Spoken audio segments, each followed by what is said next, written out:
그런 상황적 이유 앞에서 말하는 자기의 영향을 벗어날 수 있는 선택을 할 수밖에 없지 않느냐는 생각을 하고, 두 번째 생각은 어떤 방금 나청님도 말씀드린 대로 선한 이유들이 여러 가지가 있는데 A냐 B냐 C냐를 선택을 할 때 그냥 선택을 할 때 우리 입장에서 선택을 하는 것이 아니라 하나님께서는 어떤 시각을 가지고 우리가 선택하니까 하나님의 시각은 우리가 A를 선택하는지 B를 선택하는지 C를 선택하는지가 아니라 선택을 하고 있는 그 당사자인 나를 주목하고 계시지 않은지에 대해서 생각을 해봤습니다.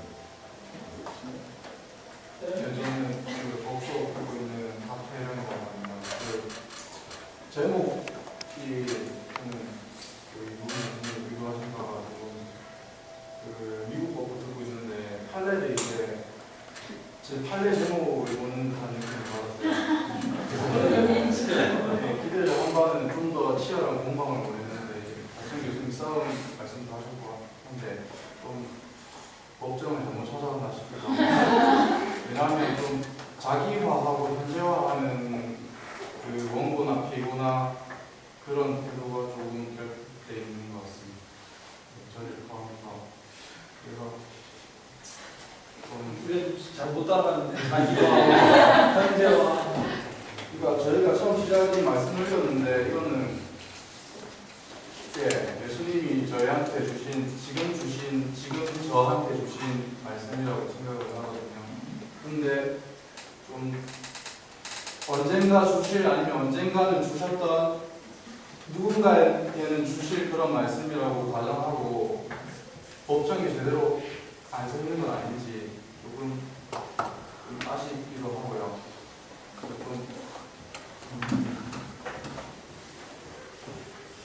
그리고 답을 저희가 더 그렇게 치열하게 싸우는 과정에서 답을 얻을 수 있을 것 같은데 너무 성급한 마음 아닌지 답을 얻으려는 너무 성급한 마음이 아닌지 그리고 이 안에 보면 저희가 충분히 싸울 수 있는 그런 예수님께서 어느 정도 판결을 하신 것 같기도 하고요. 영혼이 끝까지 뺏기지 않는 무언가가 결국에 마리아에게 있다고 하셨고요. 저는 사실 피고입니다. 근데 마음이 굉장히 불편한 피고예요. 저는 그 뺏기지 않는 무엇인가 그게 뭔지도 사실 모르고 그걸 찾으러 여기 온 거인지는 모르겠어요. 근데 좀 제가 원하는 거는 교수님께서 좀 더 사실 법적인 해석을 원합니다.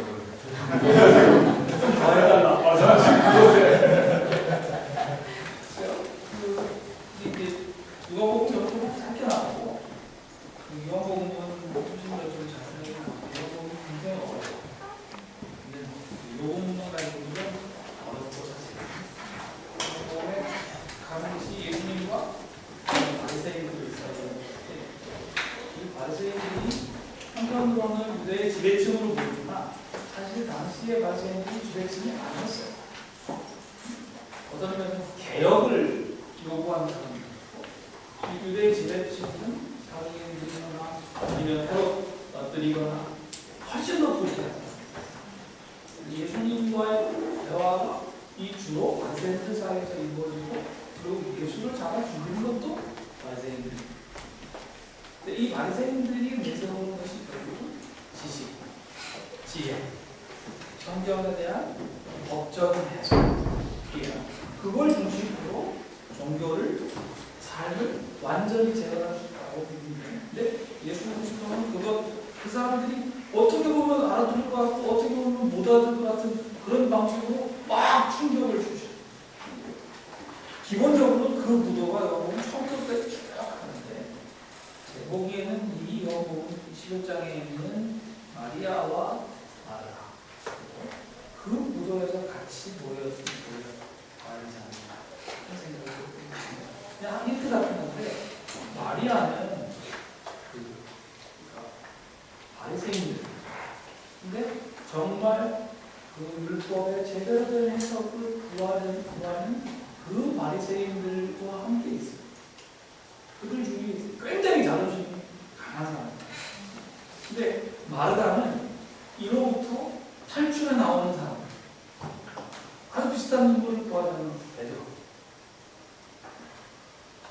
이 기득권이라고 하는 거는 현실의 삶에서의 기득권을 말하는 건 아니에요. 그 삶을 이렇게 바꿔야 한다라고 하는 대안적 사회에 대한 기득권. 그러니까 엄청난 기득권이 있는 사실.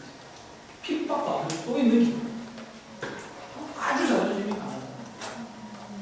근데 이 기득권을 가진 사람으로부터 마르다는 성큼 나옵니다. 그리고 예수께 몸을 가는 거예요. 근데 마리아는 끝까지 못해.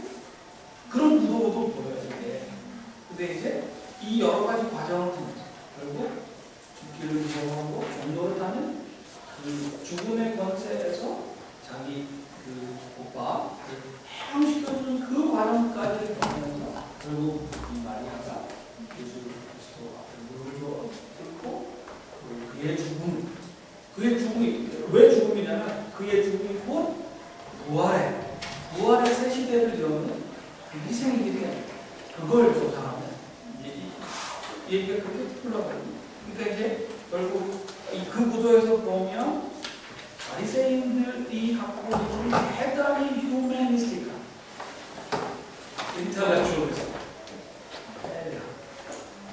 더 근본적인 어떤 지혜 목숨을 주고 죽음을 극복하는 십자가와 부활의 지혜 그 지혜를 요한사도의 처음부터 끝까지 계속해서 강조하고 있는데 그 구도 속에서 결국 이 마리아가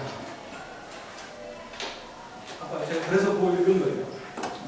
마르다가 마리아에게 예수님을 오셔서 너 부르신다 라는 말을 실제로 예수님이 그 말씀을 하셨는지 아닌지 눈치만 주셨는지 모르겠는데 그걸 전해주면서 그때 제 생각에는 마리아를 위해서 붙이는 말이에요. 선생님께서 말하셨어요. 근데 사실은 선생님과 제자의 관계에서는 해결되지 않아요. 주가 돼요, 주가. 마르다는 아주 성큼 왈칵 그냥 주라고 불러버리거든요. 주와 그리스도, 살아계신 예수 그리스도 이렇게 부르거든요. 그 넘어가는 거. 이게 안 돼요. 예수께서 그 마리아를 모시고 계속해서 통풍이 열리고 그 마리아가 우는 걸 보이고 그 마리아가 우는 것 때문에 누구셔요. 이 두 울음, 마리아의 울음과 그걸 보시고 예수께서 오시는 울음이 이 차원이 달라요.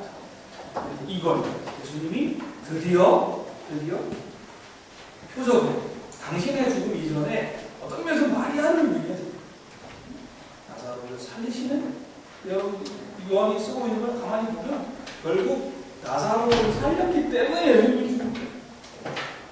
네? 나사로를 살렸기 때문에 이제 더 이상 이 사람의 인기를 돌이킬 수 없다.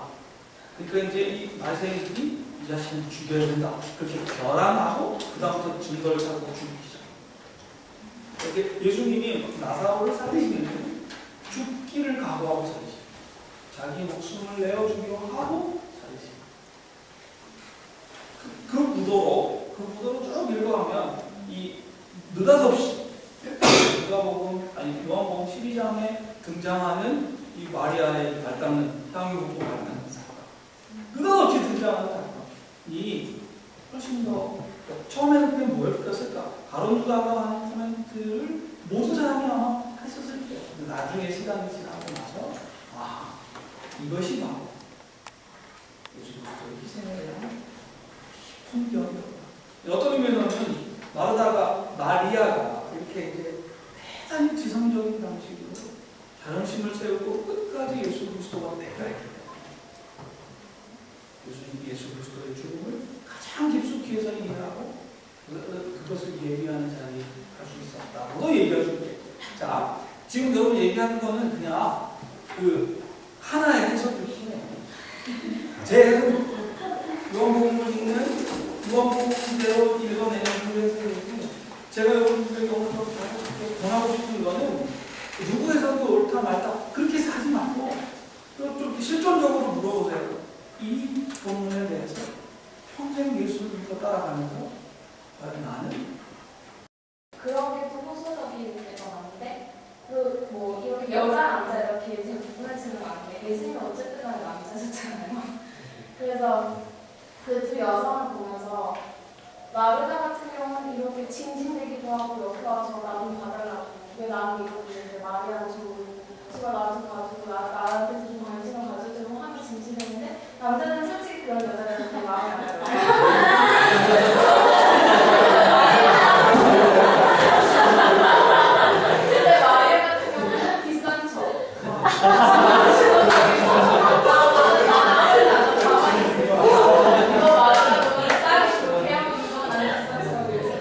근데 결국은 처음 그렇게 시작하더라도 사람이랑 결국 그렇게 나한테 계속 징징거리고 했던 그 사람은 그리워지기 마련이잖아.